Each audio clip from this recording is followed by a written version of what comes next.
Welcome to Edge Factor Radio, powered by TD Athletes Edge. Our objective with this podcast is to present you with simple and effective lifestyle changes that will help you optimize your daily performance. This is not specifically intended for the pro athlete nor the weekend warrior. It is intended for anyone who wants to perform better. I'm your host, Scott DiFrancesco, and alongside my brother Tim, we invite experts on a variety of topics related to our three pillars of health: nutrition, training, and recovery. We base the show on the aggregate of marginal gains approach, where in order to achieve great results, one makes numerous small changes. At TD Athletes Edge, we don't just focus on the 1 hour of your workout. We want you to live right 24 hours a day, nourish properly, train better, recover faster. Today, we welcome Nick Littlehales to Edge Factor Radio. He's the world's leading elite sports sleep coach and best-selling author. Nick's book titled Sleep, The Myth of 8 Hours, The Power of Naps, and the New Plan to Recharge Your Body is the most influential book I have read that has to do with optimizing recovery. To give you a little background, Nick was a pro golfer, so he's not just some lab scientist. He was actually a pro athlete himself. He's the chairman of the UK Sleep Council, personal sleep coach to some of the greatest athletes and sports teams in the world, including, but not limited to, Manchester United, Real Madrid. Some of you probably know Cristiano Ronaldo on that squad. Team Sky of British cycling, English rugby, British rowing, and so many more world-class athletes and organizations. Edge Factor Radio has profound similarities to Nick at Sports Sleep Coach. Like Edge Factor Radio, Nick relies on the spirit of Sir Dave Brailsford's aggregation of marginal gains approach, and also like Edge Factor Radio, Nick believes in the three pillars to optimal performance: proper training, nutrition, and obviously recovery. Nick, welcome, and thank you so much for joining us. It's really an honor on our end. Well, that's my pleasure, guys. It's been looking forward to it, and I'm sure it's going to be a good podcast today. Cool. Was the intro there accurate? Did I leave anybody out or anything out for you? It's always, when you sort of talk about elite sport, you always think of these big clubs and everything, but actually you're working with very young athletes. They're sponsored, they're funded, they have jobs, they're trying their best to get through it. So a lot of sports don't attract all the media attention and the wealth. So elite means anybody who's trying to do it professionally. That's what it really means. So, a lot of the times I'm dealing with people you won't even know, but you might know them in 2020. Cool. Yeah, I think Tim and I think that resonates with Tim and I. We both had plenty of time, and myself in minor league baseball, and Tim before he got to the Lakers in the NBA D League. So we're familiar with the people that are just trying to get to the next level. Yeah, I suppose the other thing that Tim's probably aware of is that my techniques are coming across the water into the US. So absolutely. We're collaborating up with a company over there that, so we're hopefully taking something to a new level. So we're certainly going to get a lot more experience. I am working with American NFL, NHL, NBA, and various things like that. So that's going to be quite exciting. Yeah, seriously. No question. Nick, Tim here. Where are you at right now? Where am I sitting? I'm in Nottingham, United Kingdom. Got it. All right. So we've got you there. I'm in LA. Scott, you're in New York City. This is pretty impressive to get a couple of folks on different parts of the world, different time zones together. We can't wait. Yeah. I think it's one of those, because I'm now 56 years old and I lived in the 1990s as an international sales and marketing director without any devices or phones. I think that conversation that you've just highlighted would have been laughable to me in the mid-90s. Completely laughable. A free conversation that doesn't cost us anything across time zones like that, all at the same time, and I can actually see you as well. Yeah. Live video. That would have been ridiculous. Yeah. Yeah, it was just the stuff of movies at the time, if at all. Yeah, sci-fi stuff. Yeah, absolutely. Cool. So are we ready to dive in here? Absolutely. First, I'd like to talk about the significance of the 90-minute sleep cycles. I think all of us hear or read about 8 hours. What's the case there? What's the difference between the sleep cycle versus an even number like 8 hours? It's pretty commonplace across the globe asking people just how many hours they try and get, and this 8 hours comes up. There's no argument that in any 24-hour period you need a level of mental and physical recovery, i.e. sleep, that's around that 33%, which equates to 8 hours. But the reality of that, it was very much sort of before we invented the electric light bulb and started lighting our streets and lighting our homes, we've always had quite different sleep-wake cycles, 2 times a day, 3 times a day, even some more severe ones than that. So it was only up until that point we started trying to get all this recovery in one place. So that's where the 8 hours comes from. Gotcha. The reality when you're in a clinical situation is you've got your internal body clock, you've got the external clock with the circadian rhythms, and when you fall into a sleep state, if you're in a clinical environment, you've got measurements going on, particularly off the frontal lobe, looking at brainwave patterns and maybe heart rate and skin temperature. And once you fall into a sleep state, then it's a bit like a sort of Excel spreadsheet on your computer with columns. Okay. And it's called a polysomnograph. And what it does, it basically is tracking what's going on. What stages of sleep are you in? So stage 1, stage 2, stage 3, the REM periods, the lighter sleep stages, and principally those all combine through a period of 90 minutes. Gotcha. So if you look at the data, it normally takes around 90 minutes for you to wander through those stages. And then what happens is you've filled up your little pie chart with various sections of sleep, and then you do it again. So when you actually think of sleep in a clinical way, it is actually looking at 90-minute periods of data and in cycles. There's the 5 90-minute cycles is 7.5 hours. So that's a better way to relate to this 8-hour thing. Yep. Because then you can start thinking about, like we all experience, is just not necessarily how many cycles I need, but it's when you take them and why. So you can use the process of cycles to your advantage. And to be honest, guys, in sport, like we just touched on about the almost sci-fi realization of having this podcast today, is things have changed dramatically, seismically, fundamentally since that, it certainly started hitting me maybe early 2000s, really. Okay. Because it was just a phone.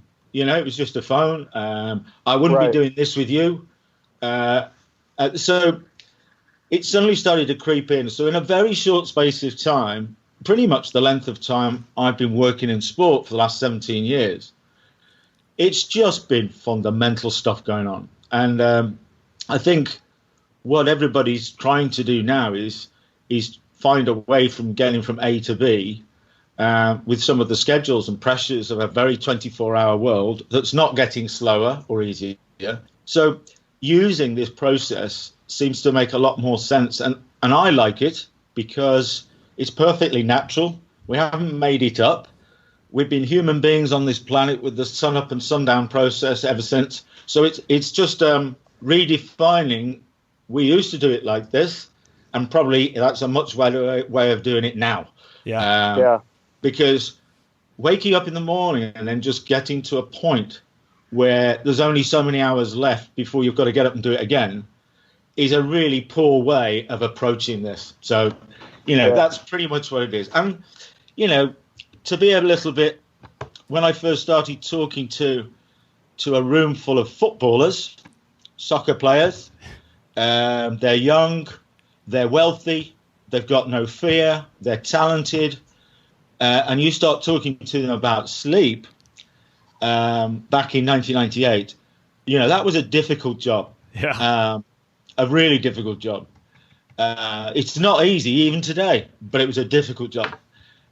So if you want to take somebody away from the subject of sleep, which has always been taken for granted and has never been a performance criteria for anybody, is I just used something that was relative, 90 minutes, turn it into cycles, and 90 minutes is the length of a UK football game. Oh, so cool. So very simply, just like coaches do, don't I wasn't a coach then. I've developed that over the years, but it was sort of, we could have a conversation about something, about 3 cycles here, 2 cycles there, mental and physical recovery periods, rather than, let's go to sleep with the sheep and the bedtime side, and our hot drink and all that sort of stuff. So it sort of started to make a lot of sense. It's just developed on from there, to be honest. Nick, so one of the things that you brought up in that point is this idea that potentially, and maybe I'm pulling this out the wrong way, but that potentially today's 19, 20, 21-year-old athlete, as they progress up through different levels and prior to that, and then if they continue on after that, they're faced with different things throughout their day that potentially are hurdles towards better sleep recovery, that kind of thing. I mean, is that something you would agree with? Is that something that you see versus athletes that you crossed paths with 15, 20 years ago? I mean, you brought up the idea that the phone didn't exist, and when it did, it was just a phone at one time. Yeah. I think, every generation goes through different challenges. When we invented the phone, when we invented the first, electric light bulb, when we suddenly started being able to fly planes, there's always been some pretty significant moments, good and bad. The war years presented many challenges for people. But I think you could safely say that the combination of shifting from a polyphasic sleep approach or biophasic sleep approach, sleeping more often in the 24, to a monophasic one, the light bulb, shifting then to daylight saving time to save fuel and electric in the war years. A lot of countries didn't adopt it. Some did and went back. And countries like the US and UK and Europe, we still adopt it now. So we make it even more difficult every winter.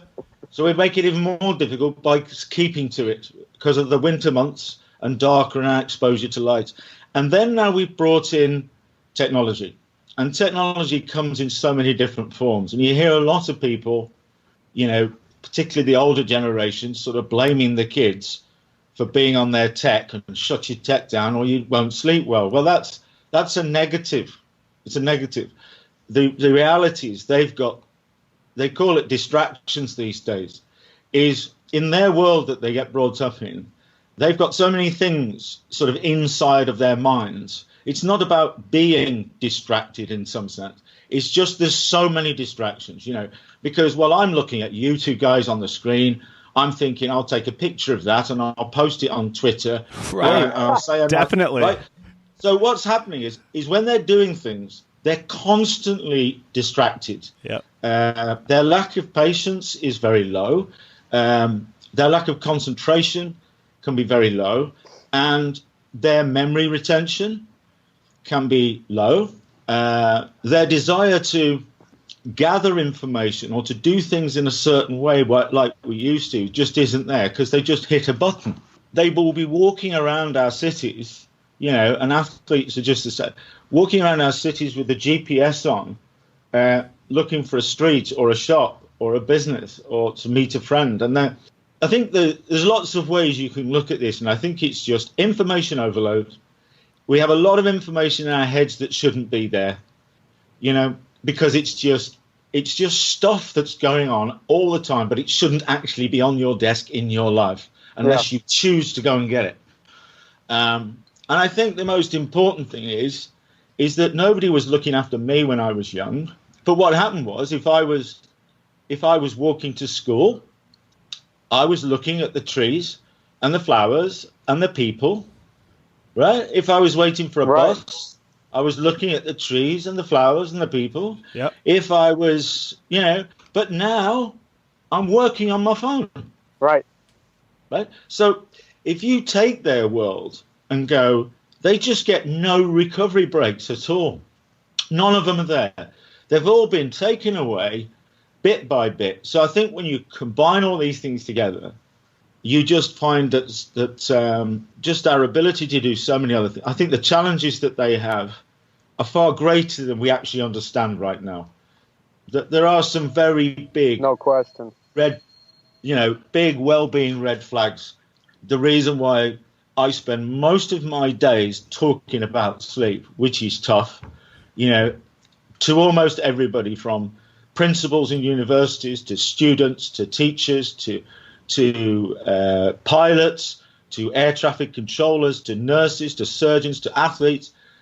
Everybody just realizes that we've now moved into a particular generation where we're in great danger of seeing all the very significant side effects from having not a defined approach towards this recovery process. And all you have to say to yourself is, I haven't come across anybody that in those formative years when you really need all the guidance you can possibly get, is that if you're not talking to that age group, at least about the human being's relationship with circadian rhythms and blue light and how that affects the internal clock and two hormones that wake you up and slow you down. If you're not helping to identify their chronotype, Yep.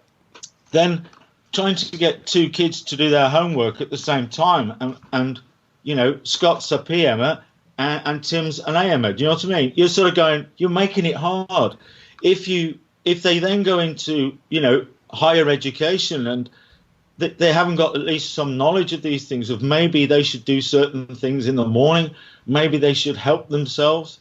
The power of napping could help them throughout that period, shorter bursts, but more often could help. And then when you even to choose an occupation, AMers do not like shift work. They wouldn't make good long haul pilots, So you might want to take a job like that because it's your passion, but you do understand you have to look at the implications that it's probably not a long-term career for you. So the only reason I touch on that is I think coaches, and you'd be able to comment on this better than I would, Tim, there's the pool of the next set of players, the next set of athletes, and they're in that world. And I see coaches really struggling in sport to retain these people through a system where they've got to be totally committed in a period when they really want to be having loads of fun. And you put all of these other things on top of it, and they can easily just drop out very quickly. So I think there is a smaller number of people gradually where we can choose for people, whether it's in sport or just general life. From they seem to be drifting off into a distant place, slowly but surely. Not for everybody, but the signs are there. Yeah. No, I mean, I can't agree more. I just think that there's not we're not accounting for, as coaches, all these changes, all these differences that didn't exist. We're applying methods that may have worked fine or been things that were developed in a different period of time with different hurdles and different things involved in the stirred into the pot. And so that, plus the fact that, as you brought up, and I know Scott's going to sort of pick your brain further on the idea of AMers versus PMers, but the idea that, okay, if you're an athlete, you're coming into this group, we're all going to do everything the same exact way. And then, the third point that you bring up is huge. Hey, we're talking, as we always do, with a perspective of how you can apply these ideas to athletes that are on some path to continue to progress up the chain of levels in their sport. But then, we also always talk in the idea of, if you're not an athlete, as the term would indicate, going to play professionally some point, this stuff still applies to human beings in general. It's very true. And in terms of you talked about the chronotypes and being an AMer or a PMer, I identified right away with my chronotype when I read the book, but could you describe for the listeners what you mean by that? I think what's fascinating is it's got this very sort of academic word called chronotype, Right. But actually, it's just whether you like the mornings or the nights. There is a little genetic twist, and there's you. You didn't have to go to a hospital to check this out. You didn't have to do an online survey. You didn't have to give blood. You just went, oh, I'm one of them. 100% what happened. Yep. So it's ridiculous that hasn't come out before in your life, isn't it? Absolutely ridiculous. So what we're talking about is, and I did this at what we class over here. It's like a grammar school. It's a sort of top tier school for pupils. And so if you're a morning type, it's very simple. I'm a morning type, so you can get me. Is that I switch my alarm off every day, right? It never goes off and wakes me up. Unless I've been out partying and had too much alcohol, for instance, then I would be sedated, right? Or jet lag might be a factor. Okay. So I'll always wait between 6 and 6:30. That's my constant wait time. As soon as I'm basically awake around that time, I'm starving. I have to get up and I want to eat. I'm really hungry. I always wake up like that. In the morning, I am completely at my mental and physical best because I'm full of activity. Mentally, I can do all my business accounts and everything adds up. When I get towards the afternoon and early evening, basically, I'm shifting towards chill out and stuff. So I would find it more difficult to do high levels of concentration, maybe intense exercise, high intensity exercises. So the nighttime chronotype is 2 hours behind me. Right? Okay. So I might wake up, they wake up, 8:30, dragging themselves to work. Maybe it takes them 40 minutes to get to work. Well, they're still in bed, 1 minute before that moment. Right. And they don't have any appetite, so they tend to sort of get up, chuck their clothes on, maybe have a drink of something, maybe, but they're not interested in eating because they're not awake yet. But you get them towards the evening, the afternoon and evening, and they start to come to life. Right. And so they do like to stay up later because that's their time of the day. And all this means, it used to be called owl and lark. We call them AMers and PMers now because why not? And it is a genetic little twist. You can camouflage it with occupations and poor schedules. So you force your way around it with, maybe higher levels of stimulants or caffeine, or, you can sort of work your way around it and push yourself through it. But it doesn't go away. It's still there. So I think that everybody can identify with something like that. And when you do, it really does mean you can't change everything in front of you. But if I'm going to do anything from midday onwards, then I can identify what that is. And if I need to help myself before I go into that particular activity, then I will do it to protect myself from the effects of me being in the wrong part of the day. Right? Yeah. So, when you start looking for marginal gains, they can be big things.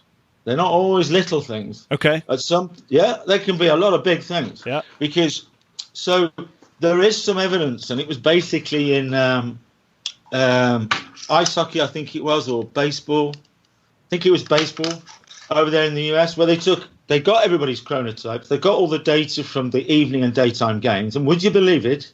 The stats were a little different. Absolutely. Shocking. Now it's sort of like how many events where the actual game is won in the last 2 or 3 minutes, or actually in the extra time being put on by the referee. In the Premier League in the UK, most games, it's the 91st, 93rd minute. So you're always looking right at the end of something is when you start to see these little things. And, Sure. In life generally, being aware of this, like I said, I was at this school, we've got 500 pupils in there. They're in their formative stage already. So it wouldn't be so noticeable to them at 15, 16 and 17, like athletes. Okay. Wouldn't be as noticeable, right? Or they're just knackered, aren't they, at that age? Full of life and knackered. So particularly early morning at school. But I just did that on them. You know, are you one of these or are you one of these? Right. And 40% of the class, you know, I told them, don't talk to anybody, don't look at anybody. If you relate to this one, just put your hand straight up. And I know you can see it, but literally 40% of the room, hands went straight up like that. So it said, how many people are like this? And the rest of the room went up. So 100% split, 60-40. The teachers at the back and the headmasters, you know, the principals, just almost leapt up from their chairs in amazement. And the reason for it is 2 months later, you know, they will be taking their final exams. And all the pupils come in the morning to start their exams at 9 o'clock. And they know that 60% of that room have been dragged there. Seriously. Right? You see what I mean? Yeah. So the teachers are going, well, could we just make it 10 o'clock? Because the AMers won't mind and the PMers will benefit, right? Yeah. Right. And they go, just an extra hour. Or should we actually tell all the pupils to get up earlier if you're a PM chronotype? Now, that's counterintuitive, isn't it? But actually, they need to, because they need to get up early to get serotonin, to get daylight, to get appetite, to have an unrushed approach. So they're much better when they get to the school. Maybe get them, you know, daylight saving lamps in their bedrooms, so the light is just helping them while they're, you know, waking up and sleeping, you know. And it was just, we can do something. Yeah. And it would, and even to the point that, you know, I always find this area fascinating because I know Tim's sort of listening to you, like these little gains, and let's just say Nick Littlehales is the coach of this football team. Now, this football team, soccer team, he happens to have quite a strong mix of 70% PMers and 30% are AMers. Now, the coach, Nick Littlehales, is an AMer. So he wants early morning meetings. He wants to get all the good stuff done. He wants all the strategic talking. He wants all the absolutely everything, right? But he doesn't realize that over 70% of his players are only 20% switched on. Right. Right? Wow. Now, do you know what I mean? And there was one coach said that when they're watching the guys training, you know, they've got all the data from the vests and the wristbands and they're collecting all the data about how they're training and everything else. But maybe, have you ever looked at that player training in the afternoon? No. Right then. Right. Because I wonder if his data's better. And they went, well, why would it be? And you say, well, he is most definitely a PM chronotype. So I would wonder. So maybe there's some things you could do with him or that group of people that might be a little bit more focused on their particular mental and physical recovery chronotype. And when you say it like that, suddenly their ears prick up. Yeah, I was going to say that's food for thought for coaches and staff like that. Well, you know, it can happen. I've seen it. Yeah. And particularly you get the assistant coach and the head coach, and one's an AMer, one's a PMer. Right. If they're both AMers, they're going to drive each other nuts because I want to do all these things. I don't want you to do them. I want to do them. If you're fighting me to do them as well, we're both annoying each other. Yeah. Yeah. Totally. You talked about serotonin. We've mentioned melatonin and a little bit about blue light.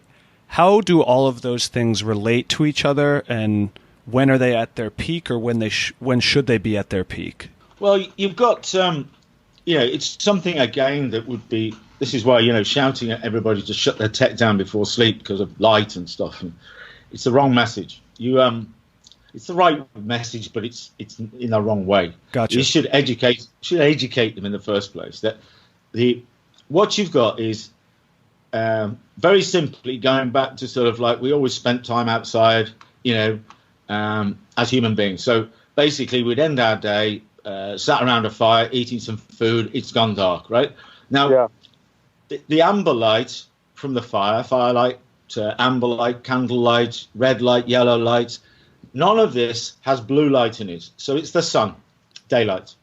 So when we're in that particular position, let's just use you, Tim, and me. You're a night timer, I'm a morning, right? So Yep. once we're at that point, I have, without the blue light around, the level of melatonin, which is a hormone that builds in the pineal gland in the brain, right, will tell my brain to suppress everything, shut down, chill out, move towards recovery, right? So now yours hasn't quite built yet, Tim, right? So basically, you'd build the fire, you would make dinner, I would eat it, we'd chill out, I'd fall asleep, and you'd follow me an hour or so later, right? As yours built. Wow. Now, as the sun comes to the horizon, yeah, what happens is as it comes to the horizon, now I'm producing serotonin. I've already started doing it. I'm reacting to it. The blue light is getting in through my eyes into the brain. So I'm shifting from melatonin to serotonin. Now, serotonin tells my brain to unsuppress everything and get active, right? Now, you are a couple of hours, let's say, behind me. So I wake up, I build the fire, I cook breakfast, I make the coffee, and then your level has got to a certain point where I'll wake you up and say, have some coffee, have some breakfast. I will then drag you through the whole part of the first day. I will be the most alert. You will just be following me. Yeah. Right. We'll stop and have something to eat. It's height of midday now, so blue light is intense. We've had a lot of it. We've been active. So we just want to curl up by the tree and just have 20 minutes, right? After we've had our food. Okay. Sure. So we're doing that. Now, Tim, you drag me around because you're active. This is your part of the day, right? So as we wander through the rest of the day, as the sun starts to go down over the horizon, get closer and closer, you're still lively because you're not switching yet, but I'm moving to melatonin land. Yep. So slowly but surely, I'm winding down. And as the sun goes right down and starts to set, I'm pretty much done, right? And it's only the fact that we have a bit of a chat, sing some songs, cook some food, that I'm still with you.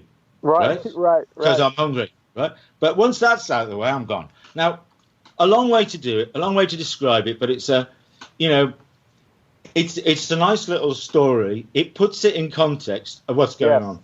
Now, if at the end of our day we switch the lights on, now we're keeping the blue light levels up when the sun's disappeared. So our exposure to blue light is more intense. So we keep going. We're more active. If you then, throughout your day, every minute of your day, if you walk outside to go and get some lunch, but you're staring at your device, not only are you getting the blue light intensity from the daylight, but you're also getting it from your devices. If you're sitting in an office all day long staring at computers and you haven't got blue light diffusers, you haven't got this, you've got the artificial lights of the office, what you're doing, the relationship here is, what happens is your internal clock, because you've got an internal clock, there's a master clock, and there's tiny little clocks in almost every cell you've got. And then you've got this external clock, is if when you start to get out of sync with that process, everything gets out of sync, right? So inside, it's like a mashup of clocks.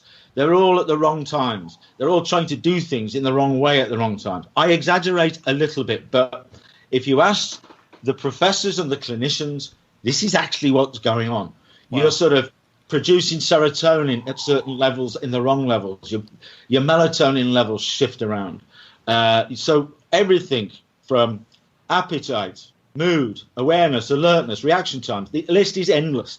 Every single mental and physical function that the human being has got becomes like, it's like the snow globe and you're turning it upside down. There's just bits going all over the place.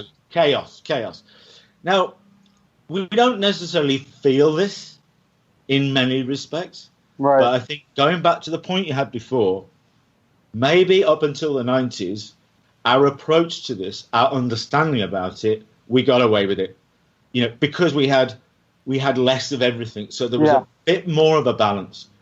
But we've just intensified things. So you see so many people certainly suffering from this out of sync balance of their relationship between light, and it's not necessarily dark, because I can still operate in candlelight or red light or yellow light. I can still be active, but I'm not challenging my brain. Right. So what I like to think is to stop calling myself Nick. Remember, I'm a brain and a physical form with functions that operate by hormones. The hormones are functions of the sun up and sundown process. And I need to help my brain as much as I can to help me.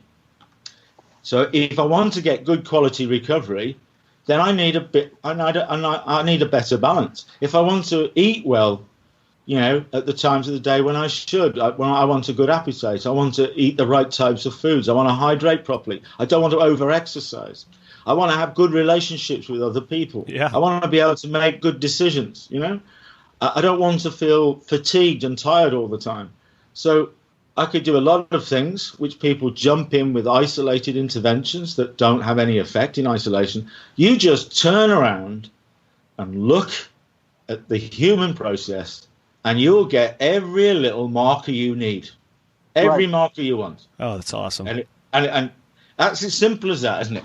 It's sort of like, wow, really? Right. Yeah. It was hiding in plain sight. Yeah. Yeah. No, that's really, really interesting. I mean, what do you think the long-term and a lot of the stuff we'll talk about today, obviously, is sort of in the short term, performance-wise, and sort of what that does to a person in their day-to-day stuff. But I mean, what's your understanding of what the long-term implications of that for human beings' health and longevity, wellness is? Yeah, I say this with a little bit of caution because my friends in the academic world, they're studying and researching these areas a lot, and they keep producing information. But I think it's always fair to say they always put the little caveat at the bottom that says, we really don't understand this process as much as we think. There are so many factors that get involved with mental and physical recovery. I think when you start to look at some of the research now, you've most definitely got type 2 diabetes off the charts, right? No question. This is a growing.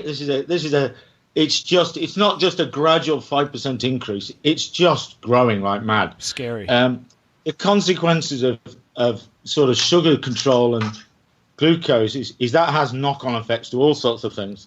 There's also cortisol, which is another one that gets very imbalanced. So stress, anxiety, depression is so much more prevalent. Mental well-being, certainly in the UK, and I think it's fair to say US as well, is also off the charts. With so many people suffering from a much broader range of, those markers as for mental well-being, and that can come out of poor sleep quality.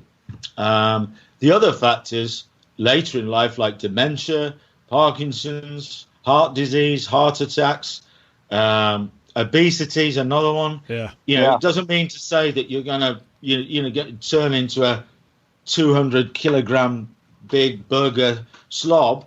It actually means that internally, your body mass might be much higher. It can be, you are finding it more difficult with weight control. There is just endless ones on it. It's the first time, guys, that actually we are saying to ourselves, because it's only been recently, I can tell you, I've been in this all my life. It's only been recently when actually there are academics and organizations and health authorities that are finally turning around and saying this is because of poor sleep. Because all of this is because of poor sleep. But I think the other little things, Tim, which you may be exposed to, I'm sure you are, but the one thing that's really changed in my world is what I come across. The snus, the little tobacco pouch under the lip there, Scandinavian cultural thing. And that gives you a quick hit, fatigue, caffeine levels, off the charts. for some. Right. Getting addicted to supplements if you're in certain sports. Probably NFL would be one. We have rugby league. Yep. And rugby union where, body mass and hits are all high, so they get very much addicted to supplements, which have various side effects when they do it.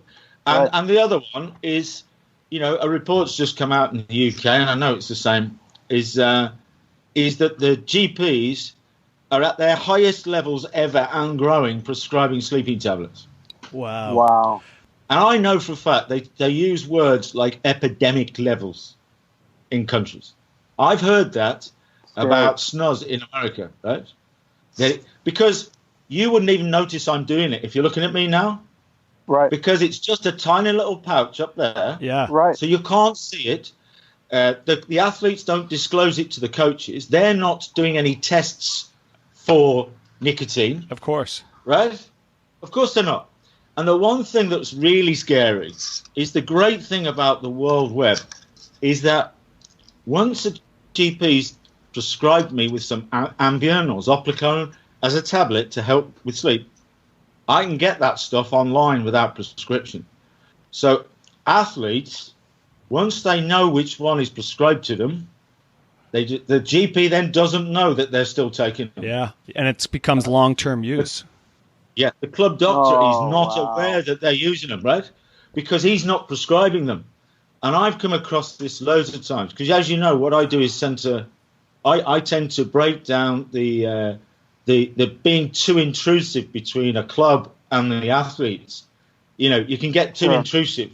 So I can go into that area with them, and they trust me implicitly. Yep.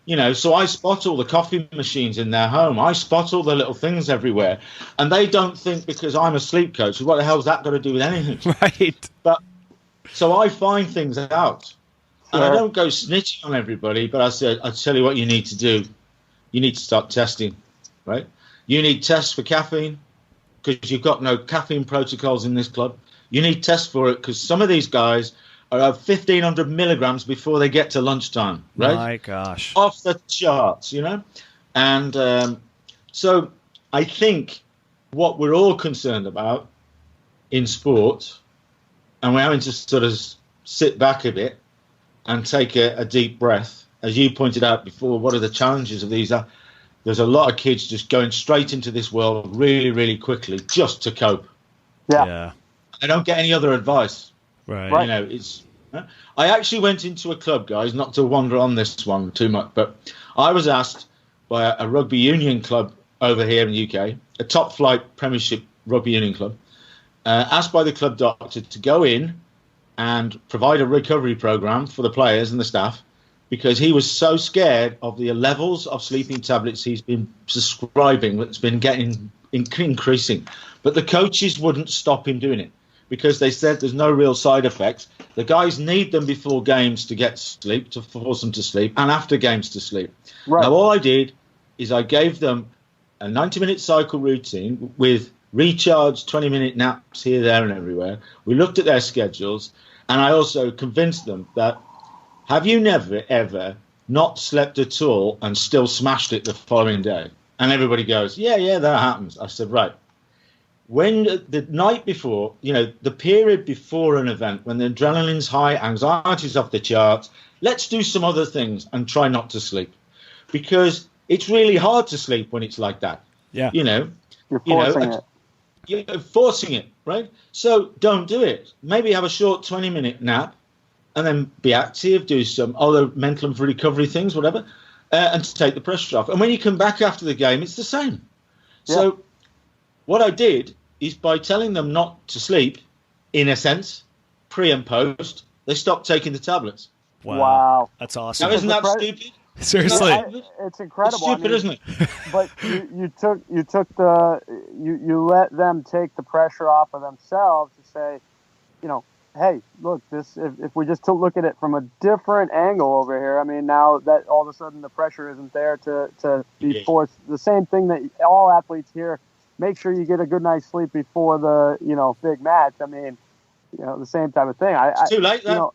Too late. Right. And, anything you do last minute's too late. Right, and to your point, it's like these athletes and then people in general are just coping with these different methods of, like you said, whether it's 6 cups of coffee before noon or whether it's the sleeping pill at night to try to make sure that they somehow fall into the appropriate schedule of what they've been told. I think of the NBA schedule, and on a game day, these guys are being asked to get up at maybe 8 o'clock, 9 o'clock in the morning, go to a shoot around or a pre kind of walk through situation at the gym that will last until somewhere around noon. They'll eat some lunch, go back, hopefully get a chance to at the hotel or at home and take a nap from say 1 o'clock to 3:30, 4 o'clock, get back up. Now you're getting to the gym by 5 p.m. The game still doesn't start till 7:30, and the game hasn't even started. I'm knackered listening to this. I'm knackered listening to it. Never mind doing it. Yeah, seriously. Right, and that's not even to account for the fact that there's a good chance you came through 1 or 2 time zones to get to that point, and are about to head to 1 or 2 time zones the next day as well. Right. And game starts 7:30, 9:30, 10 o'clock. Maybe you're finished up. I mean, what are you going to do at 10:30 at night? You think you're going to go walk in and hit the bed and just somehow just magically fall asleep? Yeah. And so it's an incredible what we're all sort of asking ourselves or asking our athletes to do, and then somehow find ways to cope without coaching, without finding ways to. But like you said, such simple strategies. To give you another one, because I've been involved with some of these schedules that you've just been rattling off, and some of them are frightening from a human perspective. Frightening. I mean, you're talking suicidal stuff, really, driving them to the edge. But all I did, it was with let's just say it was a football team rather than cricket, because cricket won't probably resonate too much. But anyway. But let's just say it was a team. And all I did is I just used the technology to do a search for a schedule for that club back in the 90s, right? I found the season, season 89, season 94. And I just reflected that with season 2017. And I went, now look at that. Wow. Right? Wow. You had 1 match a week. 1 match a week. You were off for 8 weeks of the year pre-season. There was none of this. Yeah. There was no games played after 3 o'clock. There was no such thing as an 8 o'clock kickoff. Incredible. Never. Do you know what I mean? And it's only when somebody actually looks at it in the cold light again and goes, oh my God. I'd say, well, all you've got to ask yourselves, guys, what's changed? Yeah. Have you got better? Have you got healthier? Have you got better equipment? I mean, what has really changed to allow you to do this? Yeah. Allow you to have schedules like Right. this? Or you just walk straight into it, Yeah. Scary. It is scary. We got maybe time for one more question here, Nick.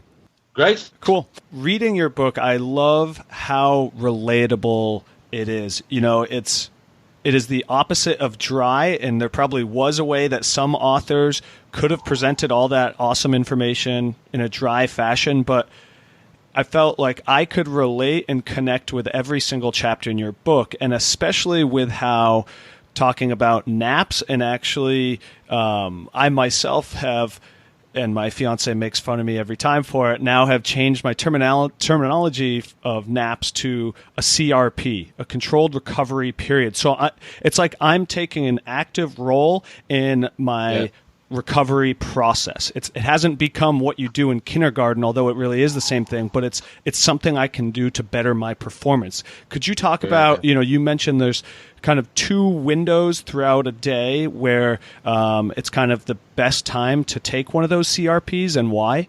Yeah, when you follow that circadian rhythm, which we touched on before, sitting around the fire and doing our day, and with that light midday, once you get to around midday, and a period between 1 and 3, is if you look at that in a clinical sense, there is a real clash between your urge and need to go to sleep. So one of the things people might find hard to grasp this, but It's a bit like you're at the bottom of a ski slope, right?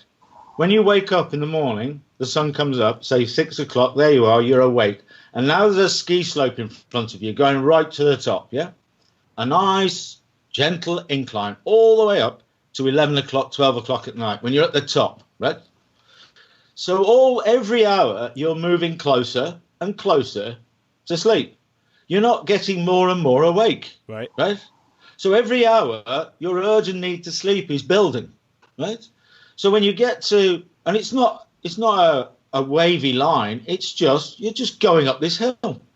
So when you get to lunchtime and you're halfway up that hill, it's time to have a little rest, right? Yeah. A little mental recharge. So 1 and 3. Siesta in Spain. Yeah. Still there, right? Then when you're getting towards the top now, this is when we're reaching this peak. Sun's going away.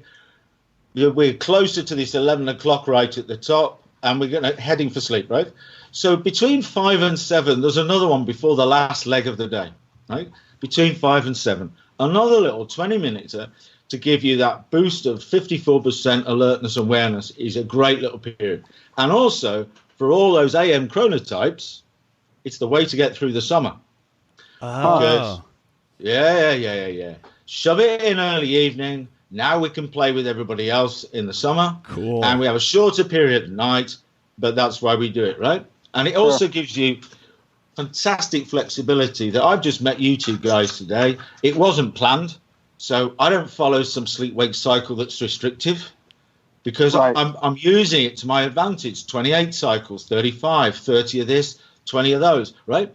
So I get all this experience. So you two guys say, Nick, let's go for a 10K ride tonight. It's a fantastic day, lovely evening. The summer's here. And I go, right, I'll see you at 5 o'clock. But actually, no, I can't. So I've got to go home and do my pre-sleep routine and be in bed by 11. So I'm not coming with you. I don't say that at all. I just go, right, 20-minute recharge before I meet you guys. Go and have the fun. Don't go to bed so early. And I'll grab one again tomorrow. Right? So when you start to look at, I've just given it another title. It's a bit cheesy, I have to say. But it kind of relates to the very young age group that I'm talking to. Okay. Right? And that was, there's one thing that they will not do with their device and their phone is go anywhere without the charger. Yeah. So you gotta have it. You gotta have it. You gotta have it, haven't you? It's more vital than the actual phone itself. Right. So the CRP, get rid of the nap. I'm having a recharge 20. Recharge. I'm doing a 20 recharge, right? They're recharging. Now, I told you it's a bit cheesy, but actually, if they the technology and advancement that's in their phone, their device, and how important it is to them, and they do have to recharge it up, is you make the relationship between them as a human being is, as least as valuable. So you put that on charge for 20 minutes to charge it back up. Do the same for you, right? So, it seemed to resonate with them. So this is what you do. Don't tell anybody you're doing it because there's still those people who will mock you. Yep. Snoozers for losers. You can't handle it. You can't hack it. Right. So I tell people just to keep it to yourself. You can do it anywhere. You can do it behind the wheel of a car on a motorway at 50, 70 mile an hour. So you know how powerful halfway up that mountain that slope is. It's really powerful. All you have to do is just zone out. Just zone out on a chair, anywhere, at your desk, on a train, on a plane, on a bench, lying in a field, in the toilet, in the cubicle. Right. Just eat your lunch, go somewhere, close your eyes if you want to, put the alarm on, bit of caffeine beforehand, kicks in 20 minutes later, brings you out the nap, feeling less groggy. Take control. Right. Get it sorted. Right. Just managing the environment that you're now in, taking, like you said, taking control of this area that we've just ignored for so long. Along those lines, real quick, I know we're starting to wrap up here, but okay, so somebody is listening, they're saying, okay, I'm going to start to get these 20-minute recharges. I'm going to start to take the 90-minute cycles more seriously, be aware of. I'm going to figure out which do I fall into, an AMer or PMer. What about okay, and you've done a good job of kind of hitting the blue light when you need it, but then starting to shift away from it when you don't benefit from it. What about as you go through the threshold of the doorway into your bedroom? What kinds of things in the bedroom are just a few things that people can do in a painless and cheap, easy way to make their sleeping environment actually more easy to get a better sleep? Yeah, there's lots of little interventions that people sort of adopt. Some of them are quite weird and strange. You know, they can be created through where they've been brought up. If they've lived in a city all their lives, you know, like then they're always, the relationship with noise is different to others. Yeah. So you always look at what's the best way to end their day. But the principles are, you need to move from warm to cool, right? This is sun disappearing, temperature drops. So part of this whole melatonin process is your body temperature is dropping, right? And that is one of the triggers to enter a natural sleep state. So warm to cool, light to dark, right? This is fundamental. Right. You've got to try and think about, you know, if you're watching the TV, if you're far enough back from the TV on your sofa, then principally you can reduce the impacts of watching the TV from the light off it if you're further away. So too close. But the laptop and your device, it's right there. Pushing it. Right there. Get some red and yellow bulbs. You know, maybe you don't want to be lighting candles all the time, but think about it. Right. You know, you can still be active, but you can still use your tech to listen to some great music while you're making your lunch for tomorrow or ironing a shirt, or, you know, you're doing all those last things in the day. So when you tell kids to shut their tech down, are you telling me I can't listen to music? I'm not watching it. I'm not getting blue light. Yeah. I'm actually getting a recipe for a really healthy meal for tomorrow. Yeah. Right. That's not bad, is it? So I think those two things are really, really critical. And I think when you go into the bedroom, the one thing that you want to sort of do is just mentally remove everything from the room. Yeah. And then only put back what is deemed to be helping you mentally and physically recover for the long hours you're going to spend in that room. And just check box. So if you do put the television back in there, just ask yourself why. And, you know, really ask yourself why. Because that's a sleeping recovery room, right? Yeah. You don't take the TV with you when you're on your bike, do you? Right. No. You don't take it when you're swimming, do you? No. You don't take it, you know. So what's it doing in there? You've got one in the lounge. What's it doing in there? Right. Even if you do put it in there, you don't go up and switch it on and off, do you? Remote. You use the remote. So I wander around hotels with teams with some black bin liners, you know, dustbin bags, little polythene black. So we can tape those up and get rid of any ambient light from under the door or around the curtains. Yeah. And I take the tape and I put it over the standby light on the TV to get rid of that standby light. But you can still switch the TV on and off, right? And they go, I didn't realize you could do that. Right, I said, yes, you plonker. You know, get rid of the lights. You know, and so it's incredible. It's just incredible to, not to interrupt you, but the amount of light that little tiny dot of a light can spread through the room. It's like a laser beam. It's like a laser beam. It's absolutely incredible. It's amazing to me. I've spent my fair share in these hotel rooms, and it's like, well, I might as well just have the light on. You might you might as well be doing something else.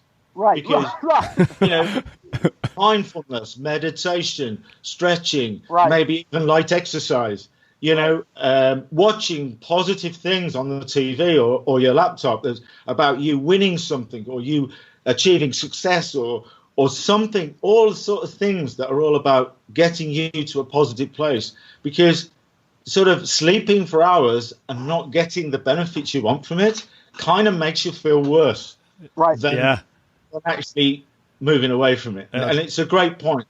And even in a training camp that I helped design for a big club like Manchester City Football Club, are also is there Red? It's the New York Red Bulls they own as well, isn't it? Yeah.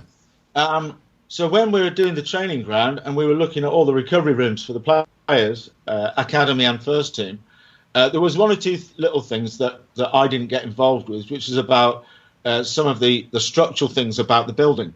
And what happened was they put a little security light, which is part of the security system. It's in the room.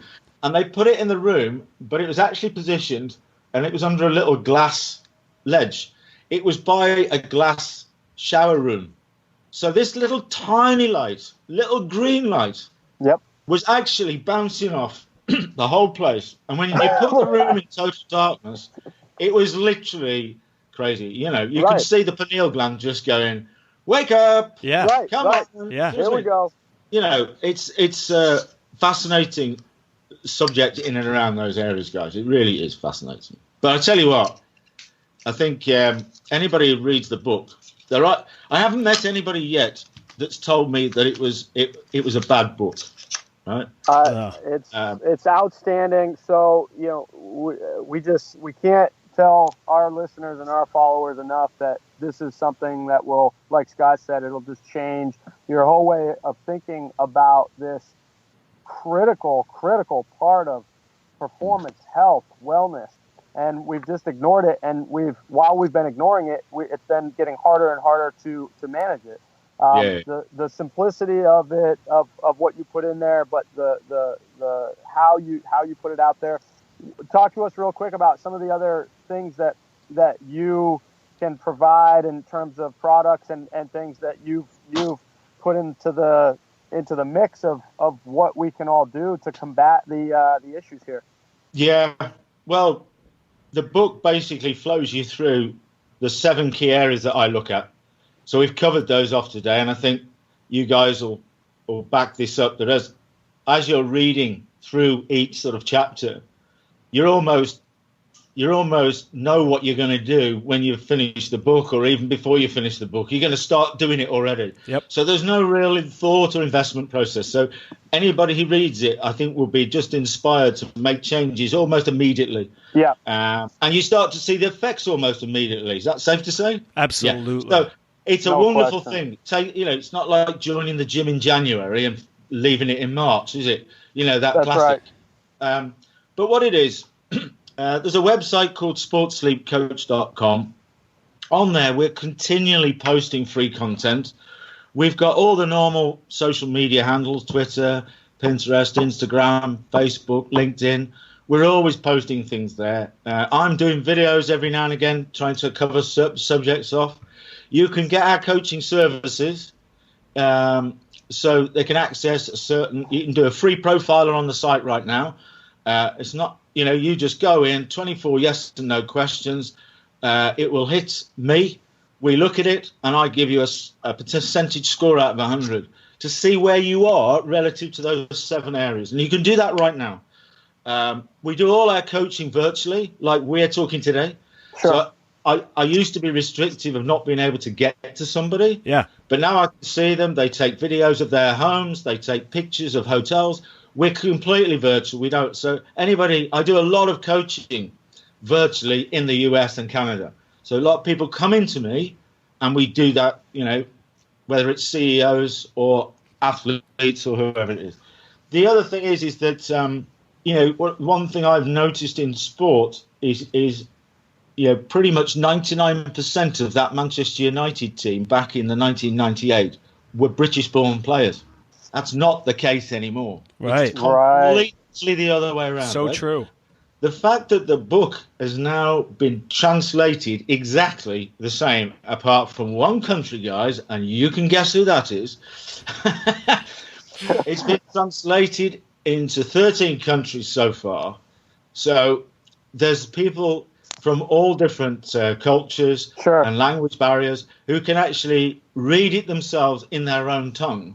So there's no way anybody, I've been putting the books, going to clubs and giving the coaches, there's some English versions there. There's some Spanish, Portuguese, Italian, Arabic, Chinese, German, Danish, Polish. Do you know what I mean? Matter. It's just like, got you. Nothing's lost in translation. The power of it is fantastic from that point of view. So, it's all good stuff, but I've just edited the US publisher's book, which comes out in January. You can obviously get it on Amazon now, and so there's no barrier to getting the book. But there is a US publication coming out in early 2018. So where I've used the word toilet, we've changed it to bathroom, just for you guys. Or restroom. Much appreciated. No, they forced me to. Wow. No, nobody else. But it's been a American centric, as they would put it. Right. But they've not taken away anything. That it's only just some areas which would, some areas are just not that relevant. Right. Not in the technique. It's things like cricket. Yeah. Got it. Right. Just examples and related topics. Yeah. As Scott knows, I know somebody who is in and around American sport quite a lot, so we've been able to use that knowledge to.